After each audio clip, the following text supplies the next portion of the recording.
ఇది మామిడికాయ ముక్క పచ్చడి అయిపోయింది కదా, మళ్ళీ పెడదామని మళ్ళీ పెడుతున్నా. మామిడికాయ ముక్క పచ్చడి పెట్టాను. దీనికోసం ఏంటంటే ఒక 3 కాయలు తీసుకున్నాను. 3 కాయలు చెక్కు తీసేసి చిన్న ఈ సైజు ముక్కలుగా తరుక్కున్నాను.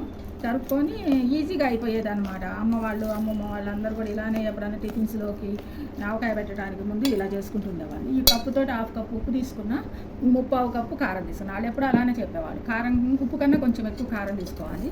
ఒక 2 స్పూన్ల ఆవపిండి పోసాను. ఇంకా నువ్వుల నూనె ఉంటుంది కదా, గానుగ నూనె, నువ్వుల నూనెతో పోపు పెట్టేసుకున్న ఆవాలు, జీలకర్ర, మెంతులు, ఇంగువ, ఎండుమిరపకాయలు. ఇంకా పోపు చల్లారిన తర్వాత తీసుకొచ్చి ఈ ముక్కలన్నీ పిండితో కలిపేసేసి చక్కగా కలిపేసాను. అయిపోయింది అంతే. ఆవకాయ ముక్క పచ్చడి రెడీ. ఎంత బాగుంది, గుమగుమ వాసన వస్తుంది, ఇంగు వాసన. ముక్క పచ్చడి రెడీ. ఇది అన్నంలోకి, పప్పులోకి, పప్పన్నంలోకి, చపాతీలోకి, జొన్న రొట్టెల్లోకి, ఇడ్లీ, దోశ అన్నింటిలోకి కూడా యూజ్ అవుతుంది. ఇది ఇలా గట్టిగా ఉందనుకోవడానికి లేదు. ఇది మళ్ళీ ఏమవుతుందంటే ఓటు వచ్చిన తర్వాత మంచిగా ఆయిలీగా 2 రోజుల్లో ఊడిపోతుంది. బాగుంది కదండి. ఓకే, మీరు కూడా ట్రై చేయండి.